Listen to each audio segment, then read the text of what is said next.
MS PowerPoint 2007 या ॲप्लिकेशनचा वापर PPT तयार करण्यासाठी केला जातो। PowerPointच्या या भागामध्ये सर्वप्रथम आपण MS PowerPoint सुरू करणे हा पहिला भाग पाहणार आहोत। त्यानंतर आपण MS PowerPointचा परिचय करणार आहोत। यामध्ये आपण PowerPointच्या स्क्रीनमध्ये कोणकोणते मेनू आहेत त्या मेनूंची ओळख आपण करून घेणार आहोत। नमस्कार शिक्षक मित्रांनो, आज आपण मायक्रोसॉफ्ट PowerPoint 2007 चा अभ्यास करणार आहोत। PowerPointचा अभ्यास आपल्याला प्रेझेंटेशनसाठी करता येतो। शिक्षण क्षेत्रामध्ये PowerPointचा वापर आपण अतिशय प्रभावीपणे करू शकतो। PowerPoint हे एक ग्राफिक प्रेझेंटेशनसाठी वापरले जाणारे सॉफ्टवेअर आहे आणि अतिशय महत्त्वाचं असं शैक्षणिक साधन म्हणून आपण त्याला वापरू शकतो। सर्वप्रथम PowerPoint 2007 हे ॲप्लिकेशन कसं सुरू केले जाते आणि याचा परिचय मी तुम्हाला या व्हिडिओमध्ये करून देणार आहे।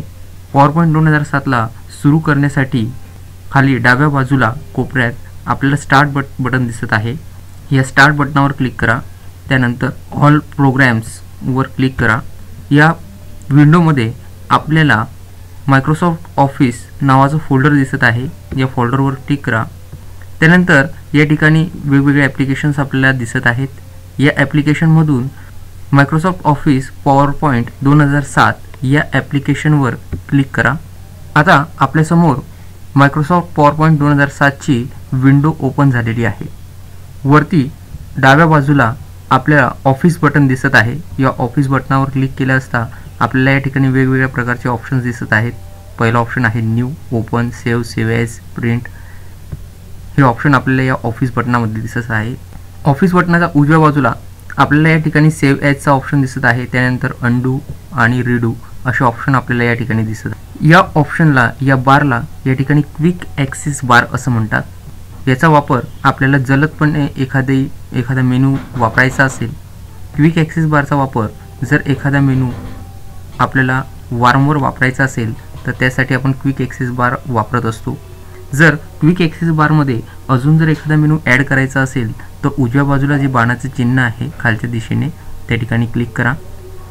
तुम्ही या ठिकाणी जे ऑप्शन ओपन होतात त्या ऑप्शनवर जर क्लिक केलं तर तो ऑप्शन त्या ठिकाणी क्विक ॲक्सेस बारवर येत असतो।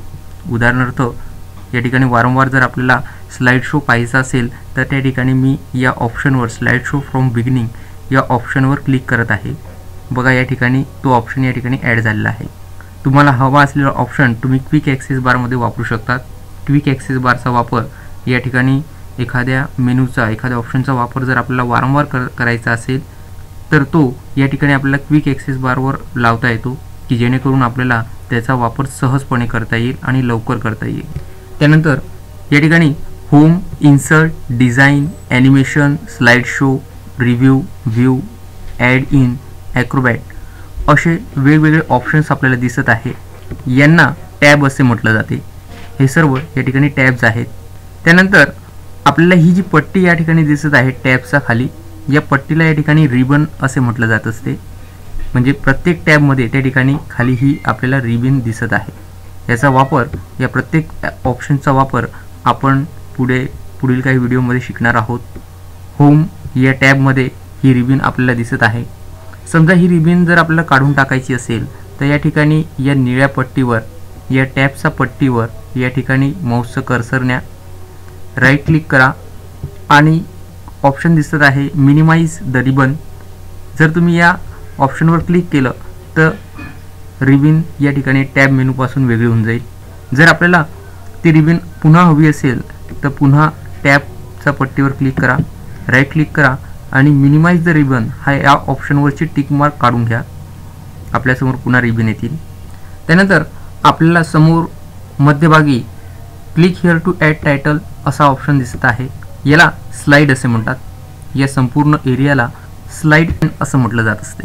स्लाइड पेनच्या खालच्या बाजूला आपल्याला लिहिलेलं दिसत आहे क्लिक टू ॲड नोट्स। याला नोट्स पेन असं म्हटलं जात असते। या एरियाला नोट्स पेन असं म्हटलं जाते। या ठिकाणी तुम्ही जे टाईप करणार त्याला नोट असं म्हटलं जात असते आणि ही नोट आपल्याला स्लाइडमध्ये दिसत नाही, ही फक्त आपल्या माहितीसाठी असते। त्यानंतर डाव्या बाजूला एक पट्टी दिसत आहे। या ठिकाणी स्लाइड आणि आउटलाइन असे दोन ऑप्शन आपल्याला दिसत आहेत। याला स्लाइड स्पॅन असं म्हटलं जात असते। या ठिकाणी आपण ज्या स्लाइड्स तयार करणार आहोत या स्लाइड्स डाव्या बाजूला या पट्टीमध्ये दिसून येतात, स्लाइड्स पॅन आहेत.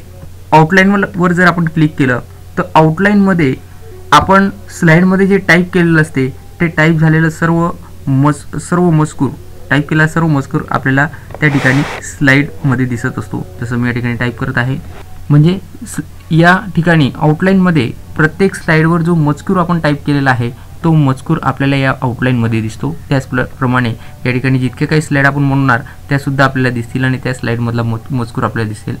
आपण तयार केलेली स्लाइड कशी दिसते आहे हे पाहण्यासाठी या ठिकाणी ही जी स्लाइडची टॅब आहे ही या पद्धतीने ठेवावी, जेणेकरून आपल्याला आपण तयार केलेली स्लाइड कशी दिसते आहे हे या ठिकाणी आपल्याला कळणार आहे.